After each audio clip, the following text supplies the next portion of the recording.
读一本书。今日我们读《杀死一只知更鸟》。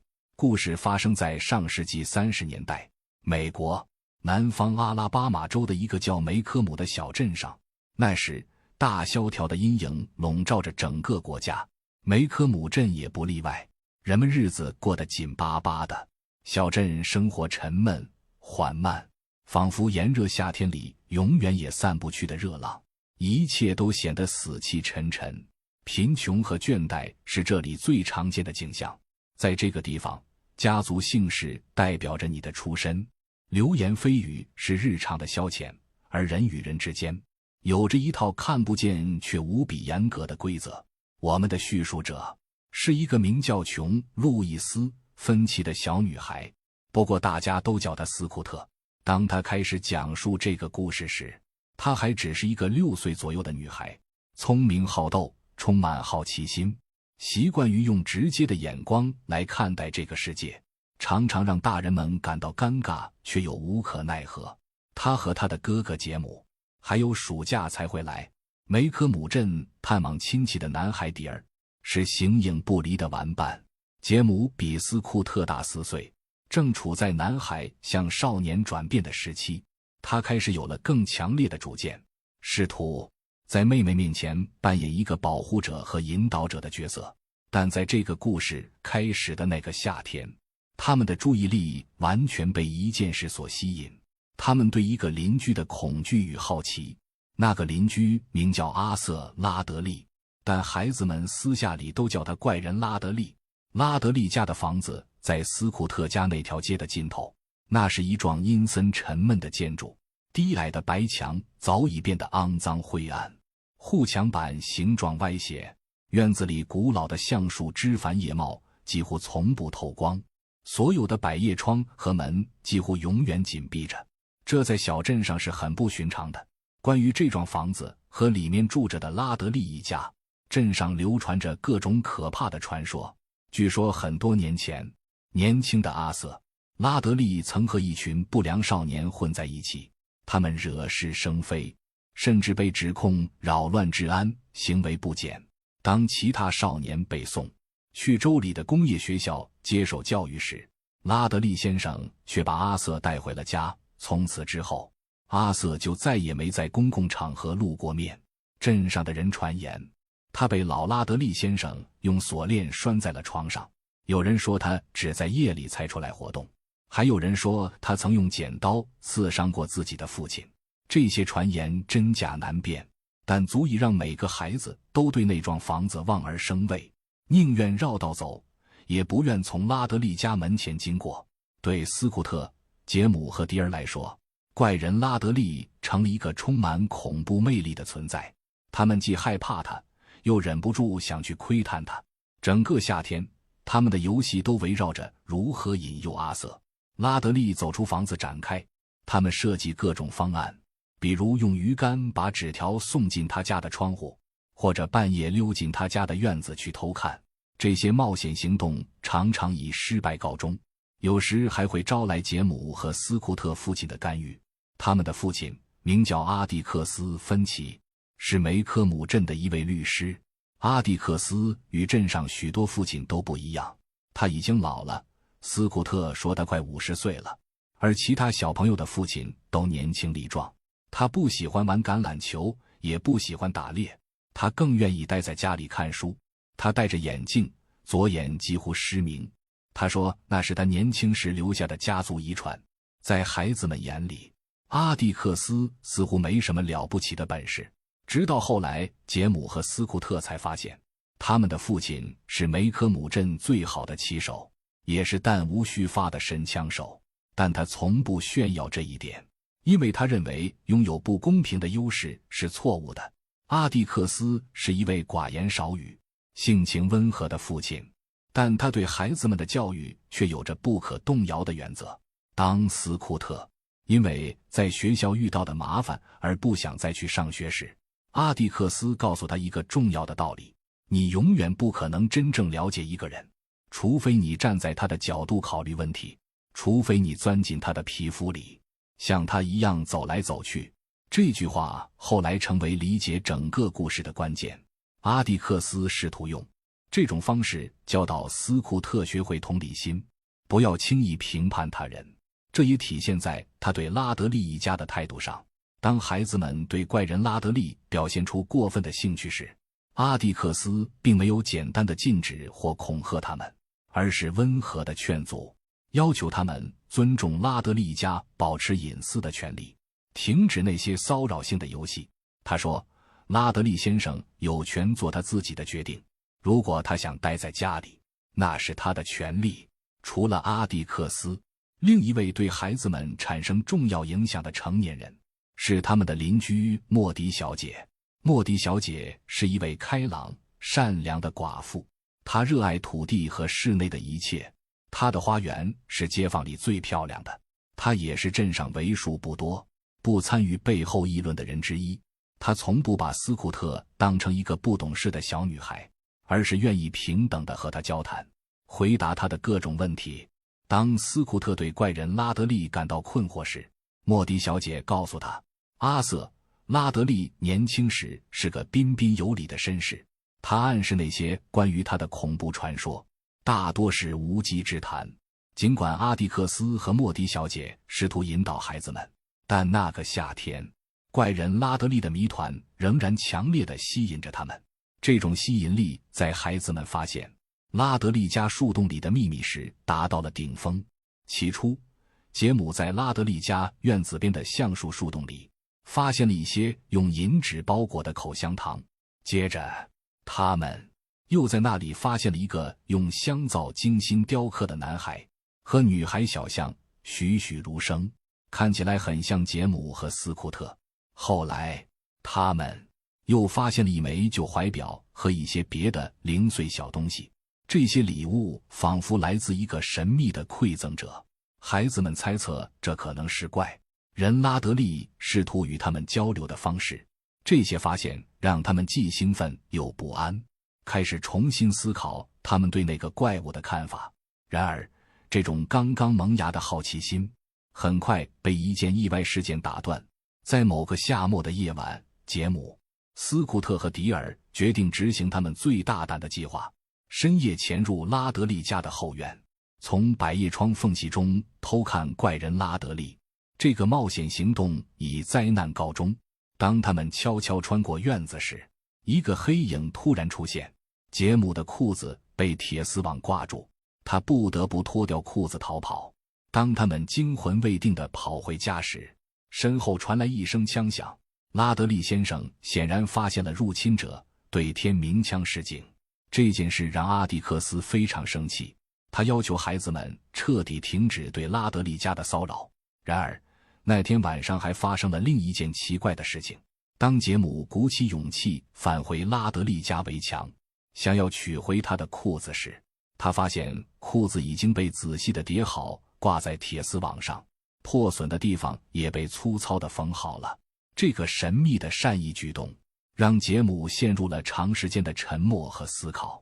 夏天的冒险随着迪尔的离开而告一段落。学校开学了。对斯库特来说，上学是一种复杂的体验。他是个早慧的孩子，入学前就已经在阿蒂克斯的指导下学会了阅读，这反而让他的老师感到不满，要求他停止在家阅读。斯库特感到困惑和委屈，他觉得学校仿佛在试图限制他，而不是教育他。与此同时，梅科姆镇平静表面下的暗流开始逐渐显现。斯库特和杰姆开始听到一些他们不完全理解的词语。当斯库特在学校与同学发生争执时，有人用黑鬼情人这个词来侮辱阿蒂克斯。斯库特不明白这个词的含义，但他能感受到其中的恶意。他回家问阿蒂克斯这是什么意思。阿蒂克斯只是告诉他，这个词很丑陋，不要使用它。斯库特当时还不知道这个词与阿蒂克斯正在处理的一桩案件有关。他同意为一名被指控强奸白人女子的黑人男子汤姆·鲁滨逊辩护。在当时的南方，这是一个极具争议的决定，几乎意味着与整个社区的偏见为敌。阿蒂克斯没有向孩子们详细解释这个案子的复杂性。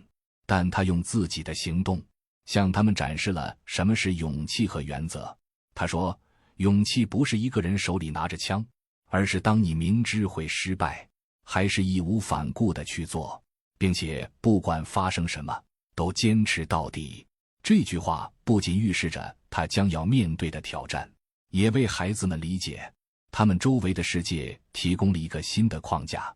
随着秋天的到来，拉德利家的神秘事件暂时退居次要位置，但那些树洞里的礼物和那条被缝好的裤子已经在孩子们心中种下了怀疑的种子。也许他们所以为的怪物并非他们想象的那样，而小镇上日益紧张的种族气氛则预示着更大的风暴即将来临。杰姆和斯库特即将学到关于正义、勇气和人性复杂性的最重要的一课，而这一切都始于他们父亲那个看似简单却无比艰难的决定。在那个秋天，梅科姆镇的空气中开始弥漫着一种不同于往常的紧张感。这种紧张感不仅来自于成年人之间压低声音的交谈和意味，深长的眼神也渐渐渗透进孩子们的世界。随着秋意渐浓，梅科姆镇的生活节奏似乎放缓了，但芬奇家孩子们内心的困惑与探索却在加速。那个夏天，关于怪人拉德利的惊险游戏逐渐褪色，取而代之的是一些更微妙、更难以理解的事情。杰姆对那条被神秘缝好的裤子始终念念不忘，这让他第一次真正开始怀疑镇上关于阿瑟·拉德利的传言是否真实。而树洞里的礼物还在继续出现，仿佛那个看不见的馈赠者想要与孩子们建立某种联系，有时是一包完整的口香糖，有时是一些用香皂雕刻的小动物，每一个礼物都简单却充满新意。这些小小的礼物开始悄悄改变着孩子们对那个怪物的看法，恐惧慢慢让位于好奇，而好奇又逐渐转化为一种朦胧的理解。斯库特仍然感到困惑，他不明白为什么有人会如此隐秘地表达善意，但杰姆已经开始意识到，世界上有些事物远比表面看起来复杂。在这个转变的过程中，他们的邻居莫迪小姐起到了至关重要的作用。莫迪小姐不像镇上其他成年人那样，对孩子们说话总是带着训诫或敷衍的口吻。她将杰姆和斯库特视为平等的对话者，认真回答他们的每一个问题。一个阳光充足的下午，斯库特坐在莫迪小姐家的门廊上，看着她打理花园，终于忍不住问出了那个困扰他许久的问题：莫迪小姐，你觉得怪人拉德利为什么从来不出门？莫迪小姐放下手中的园艺剪，思考了一会儿说：我猜阿瑟·拉德利有他自己的理由待在家里。要知道，有些人对这个世界的感觉与我们不同，他们觉得外面的世界太吵闹、太残酷。他停顿了一下，补充道：我认为他是想待在家里。这个回答让斯库特思考了很久，他开始意识到选择待在家里与被迫关在家里可能是完全不同的两回事。莫迪小姐不仅帮助孩子们理解怪人拉德利，还向他们传递了关于生命和善良的宝贵智慧。有一次，斯库特问他是否认为怪人拉德利还活着，莫迪小姐微笑着回答：宝贝，他的心跳还和我们的同样有力。这句话消除了斯库特心中那个关于幽灵的想象，让他意识到阿瑟·拉德利是一个真实的人，有着与所有人一样的生命。更重要的是，莫迪小姐向孩子们解释了知更鸟的隐喻。她说，知更鸟只为我们唱歌，从不破坏人们的花园，不在谷仓里筑巢，它们只是为我们尽情地唱歌。所以杀死一只知更鸟是一种罪过。这个简单的比喻后来成为理解整本书的关键，它代表着无辜者不应该受到伤害的理念。无论是怪人拉德利，还是后来出现的汤姆·鲁滨逊，他们都是梅科姆镇的知更鸟。然而，不是所有梅科姆镇的居民都像莫迪小姐这样通情达理。住在芬奇家北边的杜博斯太太就是这样一个相反的例子。每个星期，当杰姆和斯库特从镇上回来时，都不得不经过他的房子，而这几乎总是一次不愉快的经历。杜博斯太太是个年老多病的寡妇，常年卧病在床，依靠黑人女仆照顾她的日常起居。她以尖酸刻薄著称，从不吝啬对任何人的批评，尤其是对芬奇家的孩子们。她总会坐在门廊上的轮椅里，等着孩子们经过，然后开始她的训斥和侮辱。她批评斯库特的行为不像个淑女，指责杰姆长得太高太瘦。最令人不安的是，她开始公开批评阿蒂克斯为汤姆·鲁滨逊辩护的决定。你们的父亲不仅在为黑鬼辩护，他会大声嚷嚷，他自己也快要变成黑鬼了。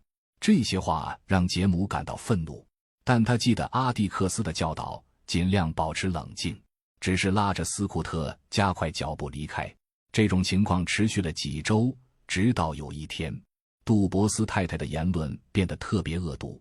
她不仅侮辱阿蒂克斯，还预言杰姆和斯库特将来都会一事无成，可能最终会被送上电椅。这一刻，杰姆一直压抑的怒火终于爆发了。回家途中，他突然转身跑回杜博斯太太的家，抢过斯库特刚买的新棒球棒，疯狂地摧毁了杜博斯太太心爱的山茶花丛。他把每一个花苞和枝条都打得粉碎，将愤怒全部倾泻在这些无辜的植物上。完成这破坏性的行为后，他扔下棒球棒，拉着惊呆的斯库特跑回了家。阿蒂克斯当晚就知道了这件事。杜博斯太太的电话直接打到了家里，他详细描述了自己的山茶花丛被毁的经过。阿蒂克斯把杰姆叫到书房，没有大声呵斥，而是平静地要求杰姆解释自己的行为。杰姆坦白了自己对杜博斯太太长期积压的愤怒，以及他那些关于阿蒂克斯的恶毒言论。阿蒂克斯听完后沉思了一会儿，然后做出了决定，杰姆必须为杜博斯太太朗读，以弥补他造成的损失。不是一周，不是1个月，而是整整6个星期，每天下午放学后和每个星期六都要去为他朗读2小时。这个惩罚对杰姆来说几乎难以忍受。每天走进杜博斯太太阴暗压抑的房子，面对他那布满皱纹、常常因痛苦而扭曲的脸，闻着房间里弥漫的药物和衰老的气味，都是一种煎熬。杜博斯太太躺在床上，似乎并不真正听杰姆朗读，常常会突然打断他，发表一些毫不相干的评论或提出奇怪的问题。有时他会突然全身僵硬，嘴巴微微张开，留下一丝唾液，然后他的女仆会赶紧过来帮他擦拭并调整姿势。杰姆不知道发生了什么，只觉得恐怖和厌恶。在这6个星期里，阿蒂克斯从未责备杰姆最初的愤怒。他理解杜博斯太太的言论对一个孩子造成的伤害，但他坚持要求杰姆完成这个惩罚，因为他知道这背后有更深层的教育意义。6个星期结束后，杜博斯太太告诉杰姆他不再需要来朗读了。杰姆感到解脱，但也有些困惑，因为原定的惩罚期限还没到。大约1个月后，杜博斯太太去世了。阿蒂克斯晚上回家时带给了孩子们这个消息，并向他们解释了杜博斯太太的真实情况。原来她一直是个吗啡成瘾者，多年依靠药物缓解剧痛，但她在生命最后的几个月里决定戒掉吗啡，以清醒的头脑离开这个世界。阿蒂克斯告诉孩子们，他想按照自己的意愿离开这个世界，不亏欠任何人，不依赖任何东西。他是自己生命中最后几个月的真正主人。那些杰姆看到的可怕症状其实是戒断反应，而他打断朗读的那些时刻，正是他在与毒瘾做最激烈斗争的时候。阿蒂克斯拿出一个盒子递给杰姆，里面是一朵完美无瑕的山茶花，洁白而美丽。杜博斯太太让女仆在死后送给杰姆这个礼物。杰姆看到这朵花时差点把它扔掉，认为这又是一个侮辱。但阿蒂克斯阻止了他，说：“我认为这是他的方式告诉你，现在一切都过去了，杰姆，一切都过去了。”他继续解释道：“我希望你能从他身上看到一些真正的勇气，不是一个人手里拿着枪的那种勇气，而是明知自己会失败，还是义无反顾地去做的勇气。无论发生什么，你都要坚持到底。很少能有人做到这一点。”杜博斯太太做到了。这个解释彻底改变了杰姆对杜博斯太太的看法。她曾经视她为一个纯粹邪恶的老太婆，现在她开始明白她的复杂性。她的偏见和刻薄是真实的，但她与毒瘾做斗争的勇气也是真实的。她不是单纯的坏人，而是一个充满矛盾的人，就像这个世界上的大多数人一样。这个认识对杰姆的成长至关重要，他打破了非黑即白的简单世界观，让他开始理解人性的复杂和多面性。与此同时，树洞里的礼物仍在偶尔出现，直到有一天，孩子们发现树洞被水泥填满了。拉德利先生解释说，树生病了，需要堵起来，但孩子们明白，这可能是成年人阻止他们与阿瑟交流的方式。杰姆为此哭了。斯库特不太理解哥哥为什么如此伤心，但他能感觉到某种珍贵的东西失去了。这些经历对怪人拉德利的重新认识，莫迪小姐的智慧，杜博斯太太的复杂真相，都在悄悄地为孩子们准备着面对即将到来的更大风暴。阿蒂克斯为汤姆·鲁滨逊辩护的决定已经开始在镇上引起波澜。孩子们在学校和街上都能感受到那种微妙而明确的不友善。但经过这些事后，杰姆和斯库特开始有了更强大的内心力量来面对这些挑战。他们开始明白，真正的勇气往往不在于外在的强壮和暴力，而在于坚持做正确的事情，即使这意味着要面对整个社区的反对；在于理解那些与你不同的人，即使他们看起来令人恐惧或讨厌；在于承认人性的复杂性，而不是简单地将其分为好与坏。当冬天来临，梅科姆镇的气氛变得更加紧张时，芬奇家的孩子们已经不再是夏天时那些只关心恐怖游戏的小孩了。他们已经开始学习关于同情、勇气和正义的艰难课程。这些课程将帮助他们理解即将发生的那些改变他们一生的事件，而所有这些理解都始于那个简单却深刻的理念：你永远不可能真正了解一个人，除非你站在他的角度考虑问题，除非你钻进他的皮肤里，像他一样走来走去。那个冬天，梅科姆镇的气氛变得前所未有的紧张，仿佛一场暴风雨来临前的低气压，沉闷得让人喘不过气。阿蒂克斯·芬奇决定为汤姆·鲁滨逊辩护的消息，像野火般迅速传遍了整个小镇，在平静的表象下激起了层层涟漪。汤姆·鲁滨逊是一个黑人男子，被指控强奸了白人女子马耶拉·尤厄尔。在那个时代的阿拉巴马，这样的指控几乎等同于定罪，无论证据如何，只因为指控者是个白人，而被指控者是个黑人。阿蒂克斯接这个案子，在许多人眼中不仅是徒劳的，更是一种对社区价值观的背叛。这种紧张感最先体现在孩子们的生活中。斯库特在学校里第一次真正体会到了什么是孤立和敌意，同学们开始用异样的眼光看他，有些孩子甚至公然对他进行侮辱。最让他困惑的是，这些侮辱不仅来自那些素来调皮捣蛋的学生，甚至包括一些平时还算友善的同学。他们重复着从父母那里听来的话，称阿蒂克斯为黑鬼情人。斯库特不明白这个词的确切含义，但他能感受到其中包含的恶意和轻蔑。他按照父亲的教导，努力克制着不与人打架，但这种克制变得越来越困难。每次听到这样的侮辱，他都感到一阵热血涌上头顶，拳头不自觉地攥紧。只有想到对阿蒂克斯的承诺，他才勉强压下动手的冲动。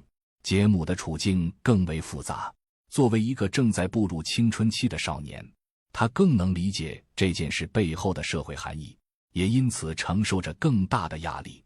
他开始注意到镇上成年人看他们的眼神发生了变化，那不再是看芬奇家孩子的友善目光，而是掺杂了批评、怜悯甚至敌意的复杂眼神。有的邻居会刻意避开他们，有的则会投来意味深长的一瞥。杰姆试图保护斯库特，让他尽量不要注意到这些变化，但他自己内心深处的困惑和愤怒却在与日俱增。最直接的压力来自他们的亲戚。芬奇家族在梅科姆镇算是个受人尊敬的家族，但阿蒂克斯的决定让一些家族成员感到难堪。圣诞节时，他们照例去芬奇 Landing 探望家族长辈，那里住着阿蒂克斯的弟弟杰克叔叔和他们的姑妈亚历山德拉。亚历山德拉姑妈是个重视传统和体面的南方淑女，她对阿蒂克斯的决定感到十分不满。她认为阿蒂克斯不该接这个案子，因为这会让整个家族蒙羞。她试图教导斯库特如何做个淑女，并不断强调家族荣誉的重要性。在圣诞晚餐桌上 ，tensions 终于爆发了。斯库特的表兄弗朗西斯在亚历山德拉姑妈的怂恿下，开始嘲笑阿蒂克斯是个让家族蒙羞的人。这次斯库特没有忍住，他与弗朗西斯大打出手。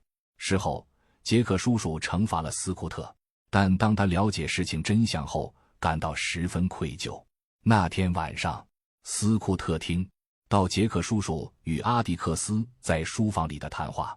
杰克问阿蒂克斯为什么一定要接这个案子。阿蒂克斯的回答简单而坚定：如果我不接这个案子，我就无法在镇上抬起头来，我就无法在立法委员会中代表这个县，甚至再也没有资格教导杰姆和斯库特如何做人。这次谈话后不久，阿蒂克斯决定与孩子们开诚布公地谈一次。他看出他们承受的压力，也明白他们内心的困惑。一天晚上，他坐在前廊的摇椅上，把杰姆和斯库特叫到身边。他平静地解释了自己为什么要接这个案子。这个案子在我接手之前就已经定了罪，这我知道，但总不能因为100年前我们被打败了，就永远认输吧。他指的是南方在内战中的失败。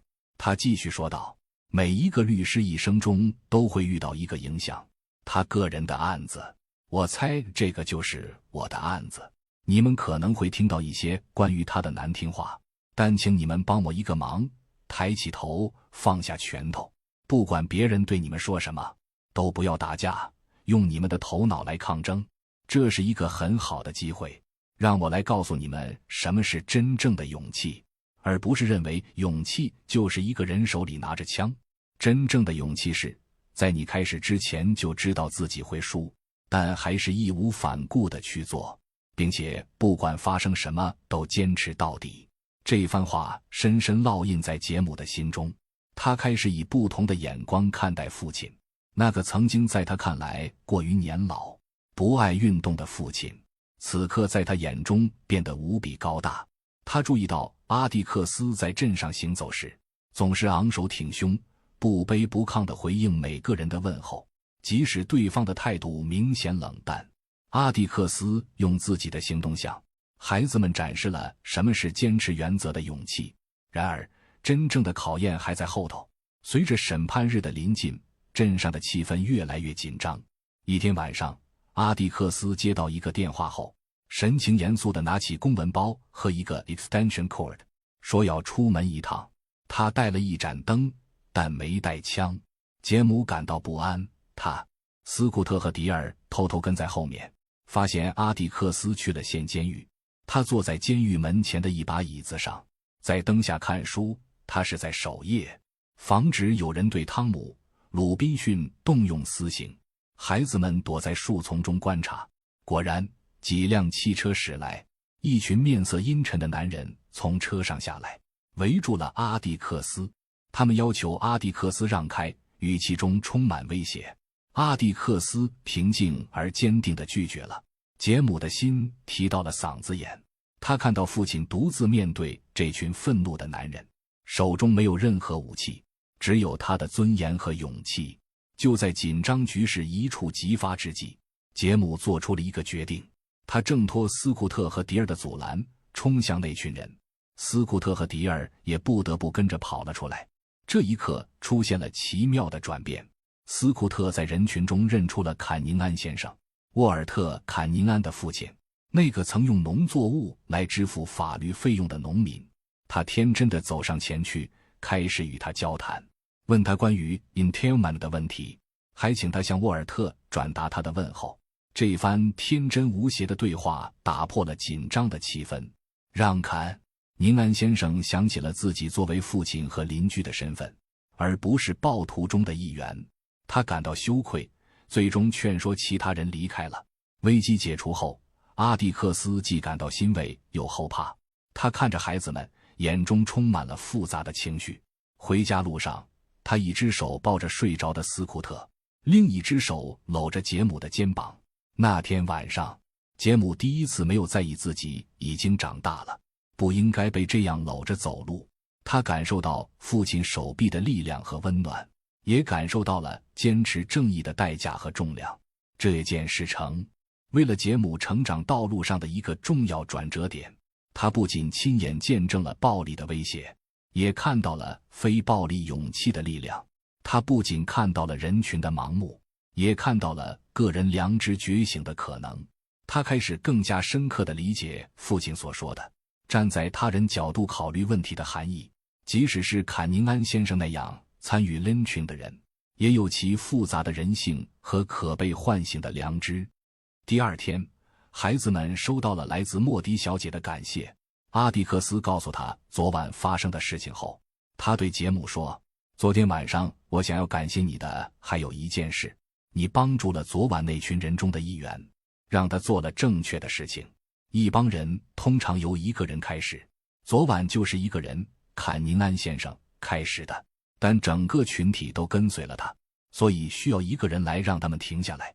这番话让杰姆感到一种前所未有的责任感，他意识到自己的行动可以带来改变，即使是微小的改变。审判的日子越来越近，梅科姆镇的 tensions 达到了顶点，但芬奇家的孩子们已经不再是那个夏天只会玩闹的孩子了。他们经历了对怪人拉德利的恐惧与理解，见证了杜博斯太太的勇气与复杂，现在又亲眼目睹了正义面临的直接威胁。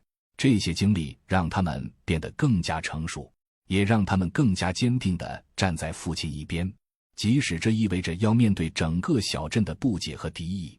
阿迪克斯继续为审判做准备，常常工作到深夜。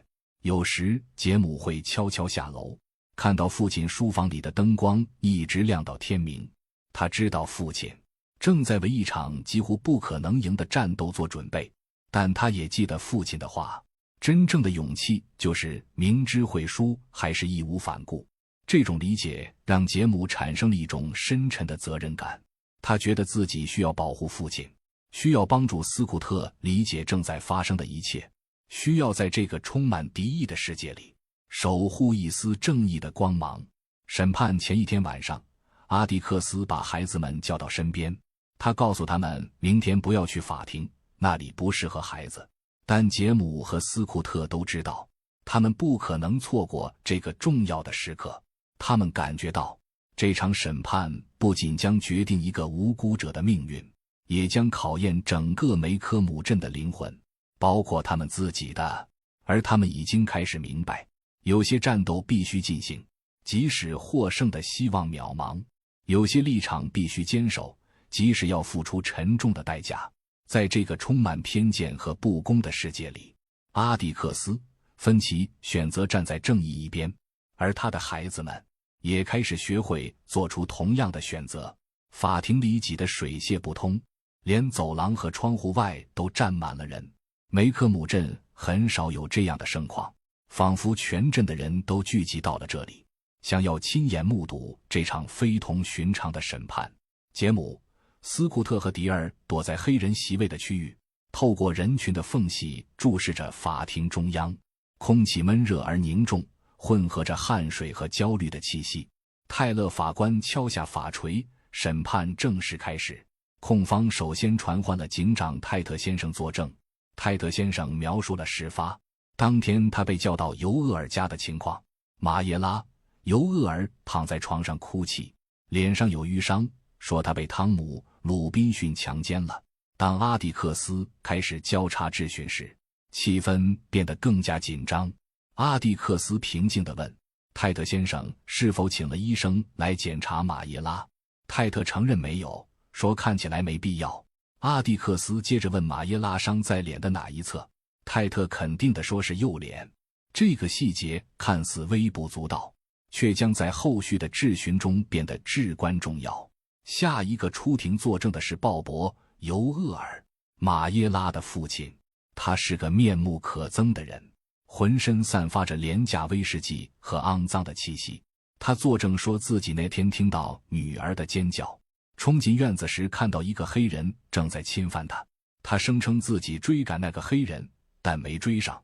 在阿蒂克斯的交叉质询下，鲍勃·尤厄尔的证词开始出现矛盾。阿蒂克斯请他写下自己的名字。当尤厄尔用左手熟练地写下名字时，法庭里响起一阵窃窃私语，这证实了他是个左撇子。阿蒂克斯没有立即点明这一点的重要性，但已经埋下了怀疑的种子。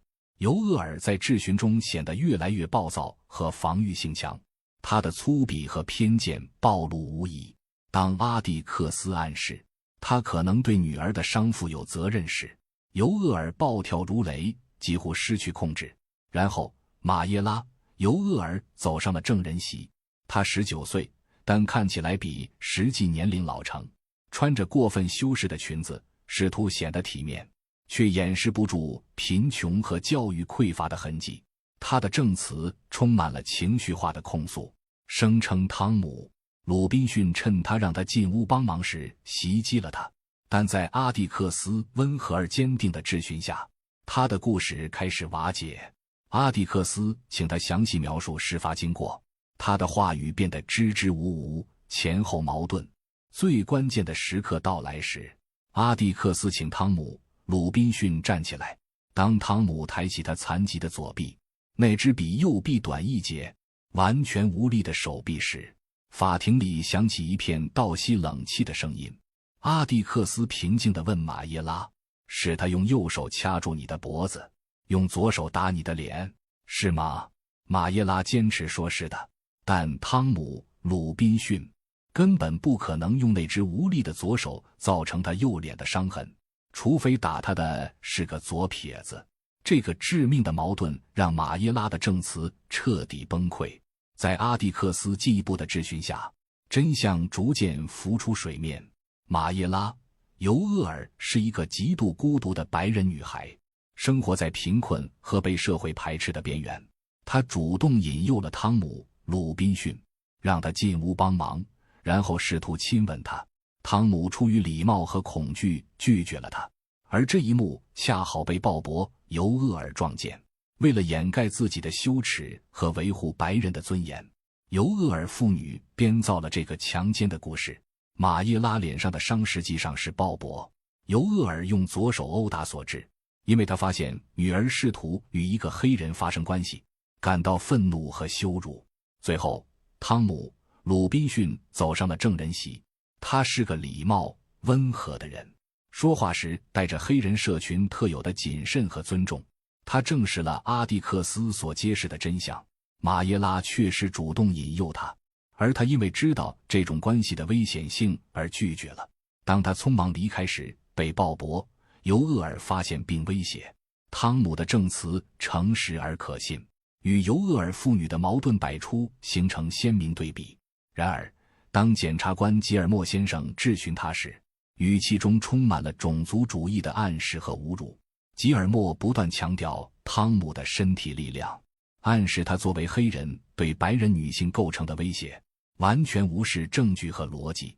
这种质询方式暴露了当时南方司法系统中根深蒂固的种族偏见。阿蒂克斯的结案陈词将审判推向了高潮，他没有煽情，没有夸张，只是平静而有力地陈述事实和法理。他首先指出，此案没有医学证据证明发生了强奸，控方证人的证词矛盾百出，而物理证据表明马耶拉·尤厄尔是被一个左撇子殴打，正是他的父亲鲍勃·尤厄尔。然后他超越了具体案情，直接挑战了法庭内外的种族偏见。这个案子就像黑白一样简单。阿蒂克斯说，控方没有提供任何证据，而是依赖一个假设，一个所有人生来平等的假设，在法庭上是不成立的。这个假设就是所有黑人都说谎，所有黑人在本质上都不道德，所有黑人在白人女性面前都不值得信任。他停顿了一下，让这些话深入人心，然后继续说，我知道 gentlemen， 你们会努力摆脱这个假设带来的偏见，用理性来审查我提供的证据。我相信汤姆·鲁滨逊的清白，在上帝眼中所有人生而平等，我相信在我们的法庭中也应该如此。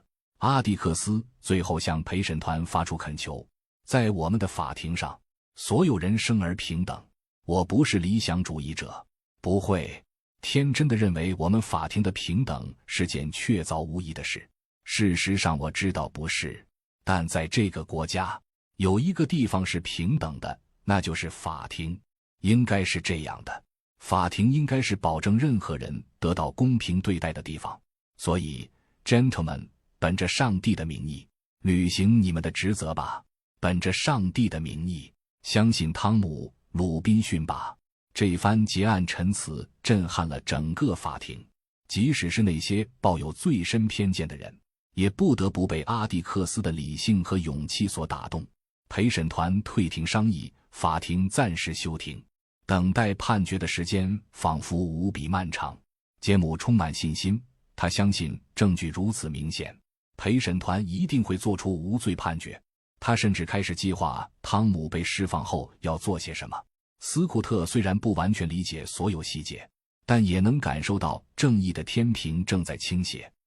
然而，当陪审团回到法庭时，他们的表情已经说明了一切。经过几个小时的商议，他们做出了有罪判决。汤姆·鲁滨逊被判有罪。这个结果如同重击，打在每一个相信正义的人心上。杰姆的脸上写满了震惊和不信，眼泪无声地流下他的脸颊。这不公平，他一遍遍地说，这不可能是对的。就连年轻的斯库特也能感受到这个判决的荒谬和不公。但最令人动容的一幕发生了。当阿蒂克斯收拾完文件，疲惫地向法庭出口走去时，整个黑人席位的观众都站了起来。Reverend Sykes 对斯库特轻声说，斯库特小姐，请起立，你的父亲要经过这里了。所有黑人都安静地站立着，以他们最尊重的礼节向阿蒂克斯表示敬意。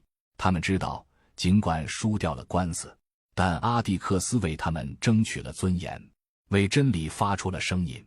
回家的路上，杰姆仍然无法接受这个结果。他问阿蒂克斯，他们怎么能这样做？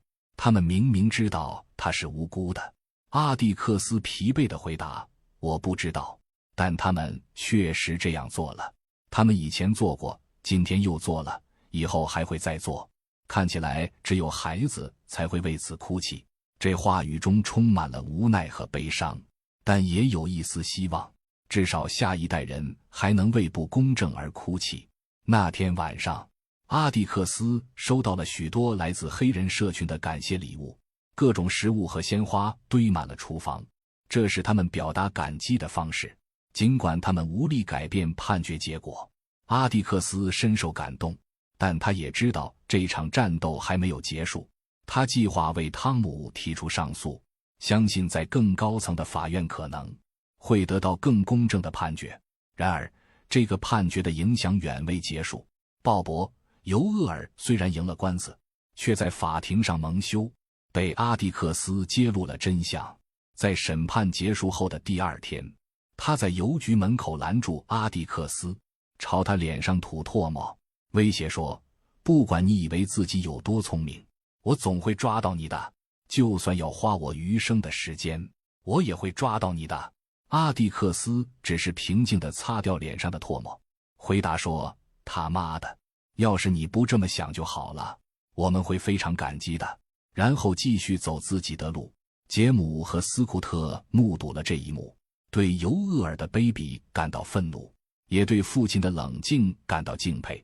阿蒂克斯后来向他们解释，没必要担心尤厄尔先生，他说什么做什么，他已经够了。但孩子们隐隐感到不安，觉得事情不会这么简单结束。审判结束几天后，汤姆·鲁滨逊从县监狱被转移到州监狱等待上诉。在转移过程中，他试图逃跑，警卫声称他疯狂地冲向围墙，即使被命令停下也不听，他们开了17枪才击中他。汤姆·鲁滨逊死了。这个消息传到梅科姆镇时，引起了不同的反应。有些人认为这是黑人本性难移的证明，有些人则沉默不语，知道这是一个无辜者被逼至绝望的结局。对阿蒂克斯来说，这是一个沉重的打击。他原本相信上诉有机会成功，现在一切都结束了。他亲自去告诉汤姆的家人这个噩耗，承受着巨大的痛苦和自责。莫迪小姐试图安慰孩子们，说泰勒法官任命阿蒂克斯为汤姆辩护，不是因为必须这样做，而是因为他想要这样做。阿蒂克斯是这里唯一能够保证审判相对公平的人。相信有些事情时间还没到我们就无法理解，但我相信阿蒂克斯做了一件值得我们尊敬的事。汤姆的死让杰姆陷入了深深的困惑和愤怒，他无法理解这个世界为何如此不公，为何一个无辜的人会落得这样的下场。他开始质疑法律的公正性，质疑成年人的世界。阿蒂克斯看到儿子的痛苦，试图安慰他。陪审团制度有其缺陷，但总体上它是公平的。问题不在于制度，杰姆，而在于组成陪审团的人。他相信随着时间推移，人们的观念会改变，司法会变得更加公正。这场审判和其后的悲剧永远改变了芬奇家的孩子们，他们亲眼见证了偏见如何扭曲正义，也看到了即使在失败中，坚持原则的勇气仍然具有震撼人心的力量。他们开始明白，改变需要时间，需要一代又一代人的努力，而他们自己已经成为这场漫长斗争的一部分。杰姆的童年在这场审判中结束了，他被迫提前面对成人世界的复杂和残酷。斯库特虽然还不能完全理解所有事情，但他心中已经种下了正义和平等的种子，这些种子将在未来岁月中生根发芽。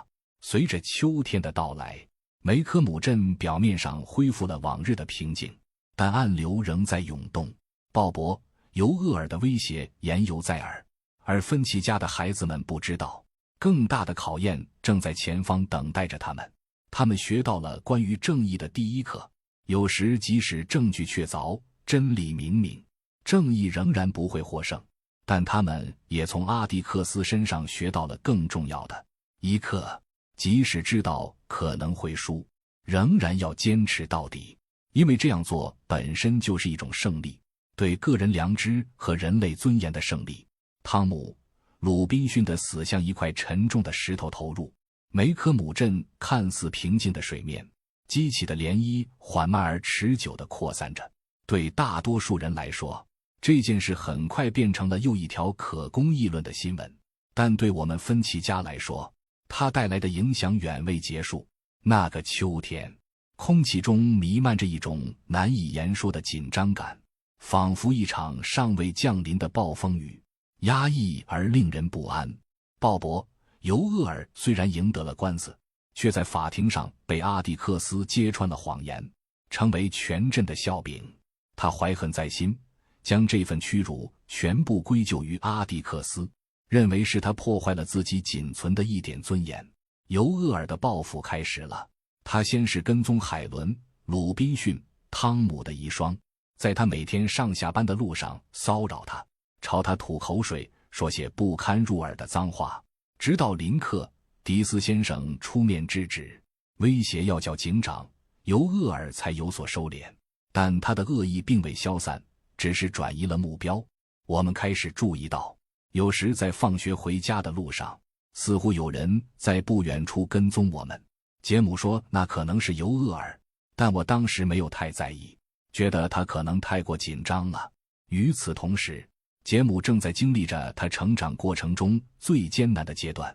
汤姆的死亡和审判的不公对他造成了深远的影响，他变得沉默寡言，常常一个人长时间的散步思考。有一次他对我说，斯库特，我觉得我开始理解伯拉德利为什么宁愿待在家里了。如果外面的世界就是这样充满不公和虚伪，为什么还要出来面对它呢？我能感受到他内心的挣扎，他正在努力调和书本上学到的正义理念与现实世界的残酷之间的矛盾。阿蒂克斯注意到了杰姆的变化，但他没有强迫杰姆说话，而是给了他足够的空间和时间去消化这些复杂的感受。他唯一坚持的是，我们要继续正常的生活，包括参加学校的万圣节晚会。那年的晚会由梅科姆中学主办，我参演了一个小型节目，扮演一块火腿。我弟西服是用纱布和钢丝做成的巨大火腿形状，几乎遮住了我的整个身体，只留下一个小缝让我看路。晚会那晚，杰姆陪我一起去学校，戏服笨重难穿，行动十分不便。晚会结束后，我已经疲惫不堪，只想尽快回家。杰姆帮我拿着戏服，我们一同步行回家。那是一个没有月亮的夜晚，四周一片漆黑，只有远处偶尔传来的狗吠声打破寂静。我们的手电筒光线在黑暗中摇曳，投射出诡异跳动的影子。当我们走到那棵大橡树附近时，突然听到身后有脚步声。杰姆示意我安静，我们停下来倾听，脚步声也停止了。杰姆大声问，有人在那里吗？没有回应。我们继续往前走，脚步声又响了起来。这次杰姆确定我们被跟踪了，他抓紧我的手，加快了脚步。我能感觉到他的手心在出汗。突然，脚步声变得急促起来，有人正向我们冲来。杰姆推着我向前跑，但我的戏服太笨重，根本跑不快。就在那一刻，袭击发生了，一个黑影扑向我们，将杰姆撞倒在地。我听到扭打声和杰姆的痛呼，我想去帮他，但被自己的戏服绊倒了。黑暗中传来布料撕裂的声音和沉重的喘息声。接着，我听到另一组脚步声，这些脚步轻快而坚定。一个新的身影加入混战，我能听到拳头击打肉体的闷响和一声痛苦的呻吟，然后是一阵挣扎声，伴随着一声戛然而止的尖叫。之后一切归于寂静。我挣扎着从地上爬起来，试图摆脱那个可笑的火腿西服。杰姆，我小声叫道。黑暗中摸索着，我的手摸到了一个人躺在地上，是杰姆，他一动不动。然后我看到另一个身影站在附近，那个人正弯腰抱起杰姆，月光偶尔从云缝中漏下，我隐约看到那个人抱着杰姆向我们家走去。我踉跄地跟在后面，心脏狂跳不止。当我们走到前廊的灯光下时，我终于看清了那个人的脸，是阿瑟·拉德利。他面色苍白，呼吸急促，但动作异常，轻柔地将杰姆放在走廊的秋千椅上。这时我才看到，杰姆的左臂以一种不自然的角度弯曲着，他的脸上有伤痕，但呼吸平稳，似乎只是昏过去了。阿蒂克斯听到动静开门出来，看到这一幕时惊呆了，他立刻打电话请医生和警长。当我语无伦次地解释发生的事情时，泰特警长也赶到了现场。我们一起回到事发地点，发现鲍勃·尤厄尔躺在地上，胸口插着一把厨房刀，已经死了。调查过程中，阿蒂克斯最初认为是杰姆在自卫中杀死了尤厄尔，但泰特警长仔细检查现场后，得出了不同的结论。尤厄尔是被自己的刀刺中的，而杰姆的左臂骨折，根本不可能有力气完成这一动作。更重要的是，那把刀上的指纹不属于杰姆。警长与阿蒂克斯进行了一次严肃的谈话。泰特先生坚持认为尤厄尔是摔倒在自己的刀上致死的，这是一个意外事故。阿蒂克斯起初不同意，他认为必须查明真相，即使这意味着杰姆可能要出庭作证。但警长看着阿蒂克斯，意味深长地说：“阿蒂克斯，让我告诉你一件事，这个镇上有一个好人，今晚做了他必须做的事，他阻止了一个恶棍继续作恶。我不想让任何人追究这件事，包括你。”警长进一步解释道：“阿蒂克斯，我知道你不愿意让任何事躲过法律的审判，但这次不一样，把这件事公之于众，就意味着把那个害羞的隐居者拖到聚光灯下，让他接受全镇的关注和议论。这对他说是一种残酷的惩罚。他救了你的孩子，我不认为他应该为这个镇上少了一个害虫而受到折磨。”我终于明白了警长在说什么。阿蒂克斯也明白了，是阿瑟·拉德利救了我们，他杀死了尤厄尔，保护了我们的生命。警长想要保护他，不让他因为这桩正当的防卫而受到不必要的关注和审讯。